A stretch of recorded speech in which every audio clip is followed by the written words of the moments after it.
الحمد لله رب العالمين والصلاة والسلام على رسوله الكريم أما بعد فأعوذ بالله من الشيطان الرجيم بسم الله الرحمن الرحيم يوم تبلى السرائر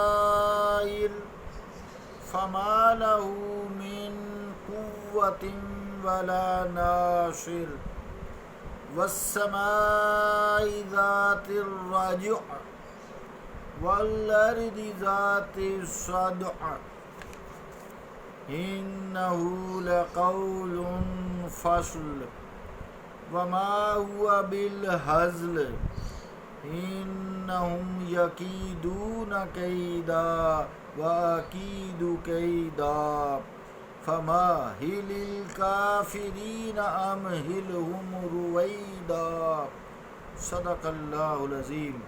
واجب الاحترام سامعین، السلام علیکم ورحمۃ اللہ وبرکاتہ۔ آج سورہ طارق کی 9 سے لے کے 17 نمبر آیات تک تلاوت کرنے کی سعادت حاصل کی ہے۔ ان آیات کا ترجمہ یوں ہے: یاد کرو اس دن کو جب سب راز فاش کر دیے جائیں گے، پس نہ خود اس میں زور ہوگا اور نہ کوئی دوسرا اس کا مددگار ہوگا۔ قسم ہے آسمان کی جس سے بارش برستی ہے اور زمین کی جو بارش سے پھٹ جاتی ہے۔ بلا شبہ یہ قرآن قول فیصل ہے، اور یہ ہنسی مذاق نہیں ہے۔ یہ لوگ طرح طرح کی تدبیر کر رہے ہیں اور میں بھی تدبیر فرما رہا ہوں۔ پس آپ کفار کو تھوڑی سی مہلت اور دے دیں، کچھ وقت انہیں کچھ نہ کہیں۔ اللہ کا قول سچا ہے جو بڑی ہی عظمت والا ہے۔ عزیزان گرامی، قدر 9 نمبر آیت میں جو لفظ ہے تبلا، اس کے علماء خیر نے 2 معنی بتائے ہیں۔ ایک تبلا سے مراد تظہر ہوتا ہے، یعنی اس دن تمام راز، یعنی قیامت والے دن ظاہر کر دیے جائیں گے، کوئی بات چھپی ہوئی نہیں رہے گی۔ دوسرا معنی تبلا کا یہ بتایا گیا ہے تمتحن و تخبر، تفسیر قرطبی، یعنی ان کو اس دن قیامت والے دن پرکھا جائے گا، کھوٹا کھرا الگ الگ کر دیا جائے گا۔ جن اسرار کو فاش کرنے کا ذکر فرمایا جا رہا ہے، ان میں وہ باتیں بھی شامل ہیں جن کو صرف کرنے والا تو جانتا تھا، لیکن دوسرے لوگوں کو اس کا علم ہی نہیں تھا۔ لیکن اس کے پس پردہ جو نیت کار فرما تھی وہ صیغہ راز میں رہی، اور بعض راز ایسے بھی تھے جن کو کرنے والے کو بھی دنیا میں علم نہ ہو سکا، جیسے اس نے کوئی نیکی کا کام کیا اس کا کیا نتیجہ نکلا، یا بدی کا کام کے آغاز کیا تو اس کا کیا نتیجہ نکلا۔ اس دن وہ نتائج بھی اس کے سامنے حاضر کر دیے جائیں گے، یہ راز بھی فاش کر دیے جائیں گے۔ آیت نمبر 10 میں فرمایا نہ تو پھر اس کے بازو میں کوئی طاقت ہوگی، زور ہوگا کہ وہ اپنے آپ کو بچا سکے، اور نہ اس کا کوئی مددگار ہوگا، کوئی دوست احباب ہوں گے جو اس کے اس معاملے میں مددگار بن کر آئیں گے اور اسے عذاب الہی سے چھڑا لیں گے۔ پھر 11 نمبر میں جو لفظ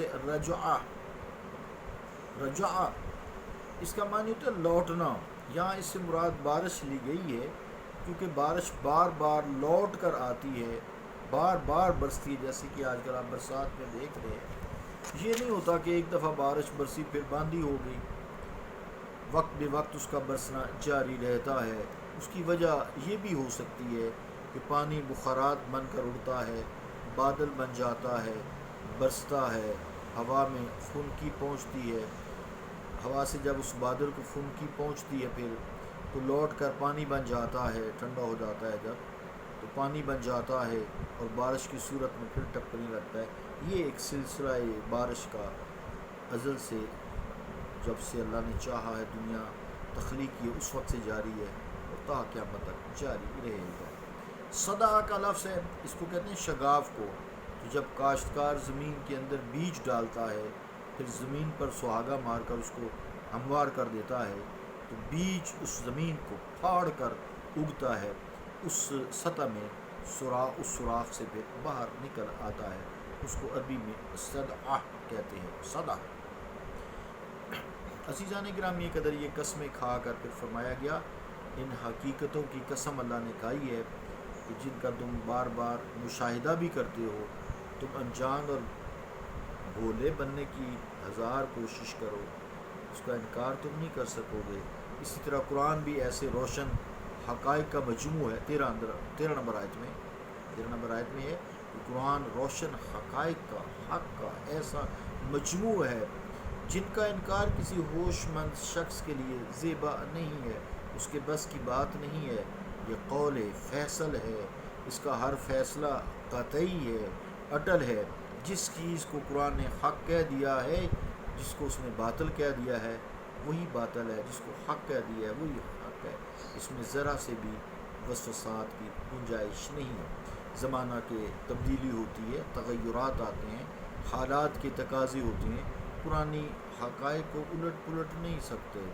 ایسی باتیں نہیں ہیں یہ جو ازرائے مذاق ہے کفار مکہ تم دل لگی کے لیے کہہ رہے ہو، اور جن کا ظاہر ان کے باطن کے برعکس ہو۔ ایسی باتیں نہیں ہیں۔ قرآن حق ہے، انہ لقول فصل، بلا شبہ اس کے فیصلے حق ہے، فیصل ہے، پورے ہوں گے اسی طرح جیسے قرآن مجید نے کہا ہے۔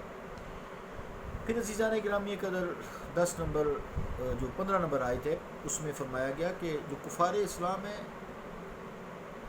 جو کفار ہیں اسلام کو ذکر پہنچانے، کفار مکہ کو خطاب ہے، پھر تا قیامت تک جتنے بھی کفار آئیں گے وہ اسلام کو نقصان، ذکر، تکلیف ان لوگوں کو، مسلمانوں کو پہنچاتے رہتے ہیں۔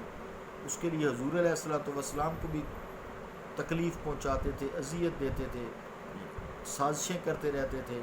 تو یہاں فرمایا گیا کہ اے کفار مکہ جو تم چھپ کر منصوبے بنا رہے ہو نا، اللہ تعالیٰ فرماتے جو دل کرتا ہے کرو، جو مرضی منصوبے بناؤ، جو مرضی تم مکر و فریب کرو، انہم یکیدون کیدا، یہ آیت نمبر 15 ہے کہ یہ لوگ طرح کی تدبیریں کر رہے ہیں، مکری چکری چلاتے ہیں، مکر و فریب کے دامن جتنے مرضی بچھا لیں، میں ان کا توڑ کرنا جانتا ہوں۔ میں جو تدبیر کرتا ہوں نا، ان کی تدبیریں سب دھری کے دھری رہ جائیں گی، ان کی ساری تدبیر الٹی ہو جائے گی، ان کی ہر کوشش کو ناکامی کا منہ دیکھنا پڑے گا۔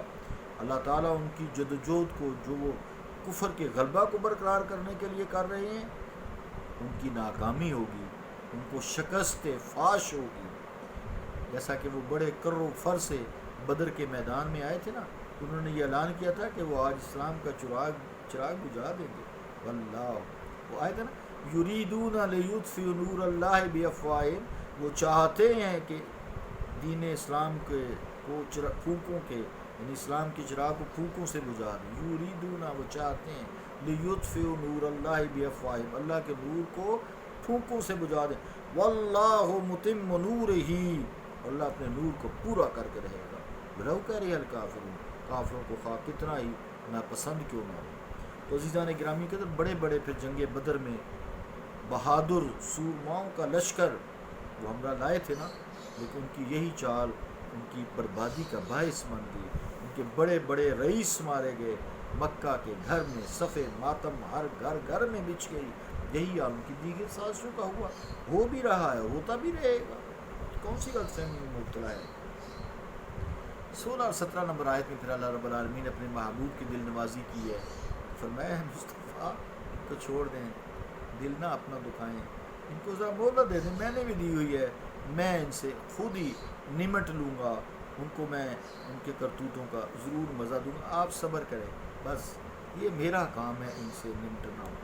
تو حضرت ابن عباس رضی اللہ تعالیٰ عنہ فرماتے ہیں کہ اللہ تعالیٰ کی طرف سے یہ دھمکی دی جا رہی ہے۔ الحمدللہ رب العالمین والصلاة والسلام علی شفیع المذنبین رحمت للعالمین وعلی آلہ وصحبہ ومن احبہ واتبعہ الی یوم الدین۔ رب اشرح لی صدری ویسر لی امری واحلل عقدۃ من لسانی یفقہوا قولی۔ صلی اللہ تعالیٰ علی رسول خیر خلقہ محمد وعلی آلہ واصحابہ اجمعین برحمتک یا ارحم